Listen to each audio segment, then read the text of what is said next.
Thank you.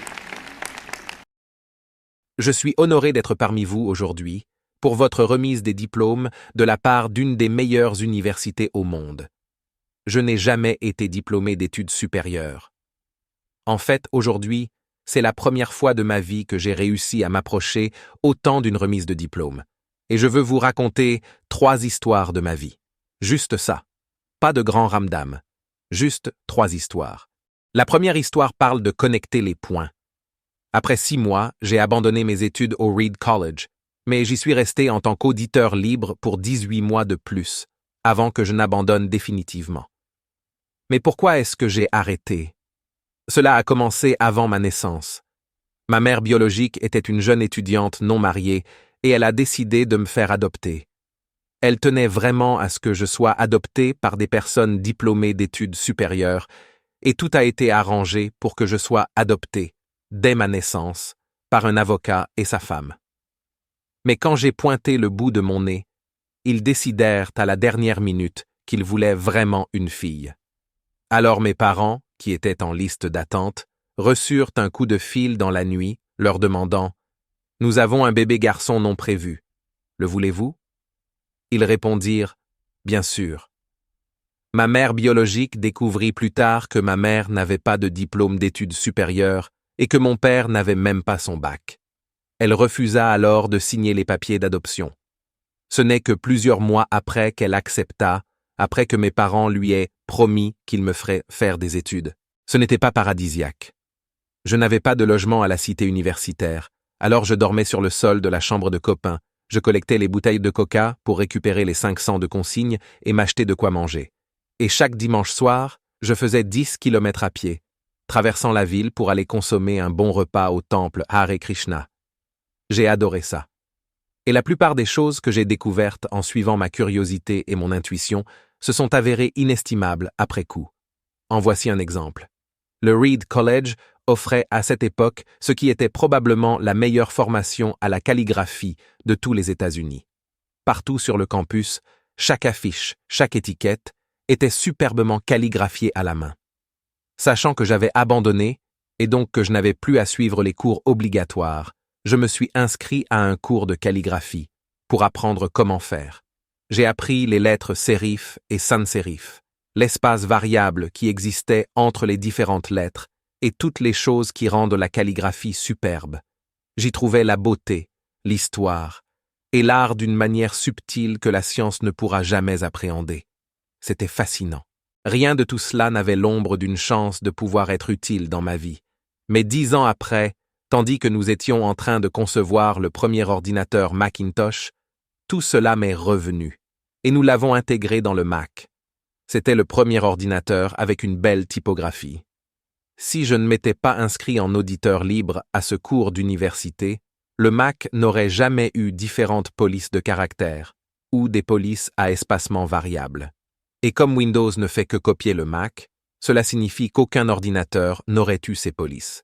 Si je n'avais pas abandonné mes études supérieures, je ne me serais pas inscrit dans ce cours de calligraphie, et les ordinateurs personnels n'auraient peut-être pas eu la belle typographie qu'ils ont aujourd'hui. Bien sûr, il était impossible de connecter ces points par avance quand j'envisageais mon avenir à cette époque. Mais ce fut très très clair quand je regardais en arrière, 10 ans plus tard. Je le répète, vous ne pouvez pas connecter les points quand vous regardez vers l'avenir. Vous ne pouvez le faire qu'en regardant le passé. Alors vous devez être confiant. Les points vont se connecter entre eux à l'avenir. Vous devez avoir confiance en quelque chose, vos tripes, votre destin, karma, quoi que ce soit. Cette manière de faire ne m'a jamais déçu, et elle a fait toute la différence dans ma vie. Ma deuxième histoire parle d'amour et de perte. J'ai eu de la chance. J'ai trouvé rapidement ce que j'aimais faire dans la vie. Steve Wozniak et moi avons démarré Apple dans le garage de mes parents quand j'avais 20 ans. Nous avons travaillé dur, et en 10 ans, Apple a changé. De 2 personnes dans un garage, c'est devenu une société de 4000 salariés avec des ventes de 2 milliards de dollars. L'année précédente, nous venions de lancer notre meilleure création, le Macintosh, et je venais d'avoir 30 ans. Et là, j'ai été viré. Comment peut-on être viré de la société qu'on a créée? Eh bien, comme Apple se développait, nous avons embauché quelqu'un dont je pensais qu'il était très doué pour gérer la compagnie avec moi, et la première année, les choses se passèrent très bien. Mais bientôt, nos visions de l'avenir commencèrent à diverger, et finalement, nous nous sommes fâchés. Quand cela arriva, notre conseil d'administration se rangea à ses côtés. Aussi, à 30 ans, j'ai été mis dehors. De manière extrêmement médiatisée. Ce qui avait été l'enjeu de toute ma vie d'adulte avait disparu, et j'étais dévasté. Pendant plusieurs mois, je n'ai vraiment pas su quoi faire. Je sentais que j'avais déçu la précédente génération d'entrepreneurs, que j'avais lâché le témoin qu'ils m'avaient transmis. J'ai rencontré David Packard et Bob Noyce, et j'ai essayé de m'excuser pour avoir foiré si lamentablement. J'étais un raté très médiatisé, et j'ai même envisagé de fuir loin de la Silicon Valley. Mais quelque chose commença à m'apparaître. Je continuais à aimer ce que je faisais. Ce qui s'était passé chez Apple n'avait rien changé du tout à cela. J'avais été éconduit, mais j'étais toujours amoureux. Alors j'ai décidé de recommencer. Je ne l'ai pas vu comme ça à ce moment, mais mon licenciement d'Apple a été une meilleure chose qui me soit arrivée. Le poids du succès a été remplacé par la légèreté du nouveau débutant, celui qui n'était plus aussi sûr de rien. Cela m'a libéré et m'a permis d'entrer dans une des périodes les plus créatives de ma vie. Dans les 5 années suivantes, j'ai créé une société appelée Nexty, une autre appelée Pixar, et je suis tombé amoureux d'une femme extraordinaire qui allait devenir mon épouse. Pixar a produit le premier film d'animation par ordinateur, Toy Story, et est aujourd'hui le meilleur studio d'animation au monde. Dans un coup du sort assez étonnant, Apple a racheté Nexty, je suis retourné chez Apple, et la technologie que nous avions développée chez Next a été le catalyseur de la renaissance d'Apple. Et Lauryn et moi avons désormais une famille géniale. Je pense que rien de ceci ne serait arrivé si je n'avais pas été viré d'Apple. Le remède a été désagréable, mais je pense que le patient en avait besoin. Parfois, la vie vous balance un coup de brique sur la tête. Ne perdez pas la foi. Je suis sûr que la seule chose qui m'a fait continuer, c'était que j'aimais faire ce que je faisais. Vous devez trouver ce que vous aimez. Et c'est vrai aussi bien pour votre travail que pour votre partenaire. Votre travail va prendre une grande part de votre vie, et la seule manière d'être vraiment satisfait, c'est de faire ce que vous pensez être du beau boulot. Et la seule manière de faire du beau boulot, c'est d'aimer ce que vous faites. Si vous n'avez pas encore trouvé, continuez à chercher. Ne vous arrêtez pas. C'est comme ça pour tout ce qui touche au cœur. Vous le saurez quand vous l'aurez trouvé. Et comme pour tout grand amour, ça devient de mieux en mieux au fil des années. Alors continuez à chercher jusqu'à ce que vous trouviez. Ne vous arrêtez pas. Ma troisième histoire parle de la mort. Quand j'avais 17 ans, j'ai lu une citation du genre « Si vous vivez chaque jour comme si c'était le dernier, un jour viendra qui vous donnera raison. » J'en ai été marqué, et depuis lors, au cours des 30 dernières années, je me suis regardé dans le miroir chaque matin et je me suis dit « Si c'était le dernier jour de ma vie, est-ce que je voudrais faire ce que j'ai à faire aujourd'hui ?» Et à chaque fois que la réponse est « non » plusieurs matins d'affilée, je sais que je dois changer quelque chose.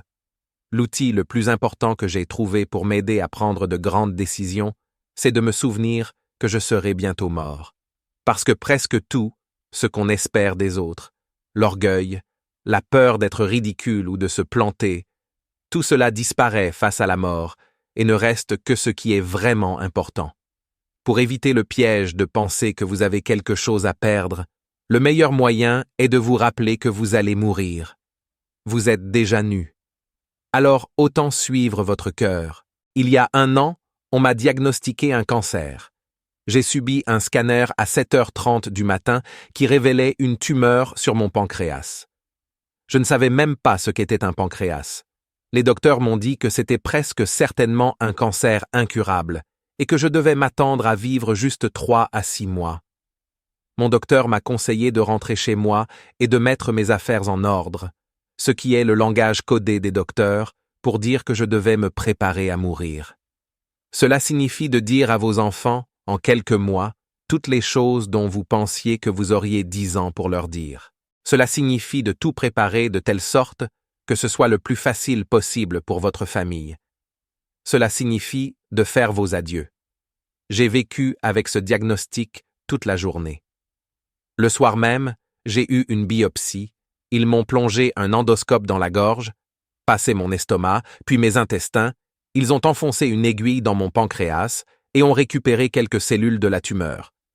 J'étais anesthésié, mais ma femme qui était présente m'a dit que quand ils ont examiné les cellules au microscope, les médecins en ont pleuré, parce que c'était en fait une forme très rare de cancer du pancréas qu'on peut soigner par la chirurgie. J'ai été opéré, et je vais bien maintenant. Ce fut le moment où j'ai été le plus proche de la mort, et j'espère ne pas revivre ça avant plusieurs dizaines d'années. Après ce que j'ai vécu, je peux désormais vous le dire avec un peu plus de certitude que quand la mort était un concept certes utile, mais purement intellectuel. Personne ne veut mourir. Même ceux qui veulent aller au paradis ne veulent pas mourir pour y aller. Et pourtant, la mort est notre destination finale à tous. Personne n'y a jamais échappé. Et c'est comme cela que les choses doivent être, car la mort est probablement la meilleure invention de la vie. C'est l'agent du changement de la vie. Elle supprime le vieux pour laisser la place aux jeunes. Aujourd'hui, le nouveau c'est vous.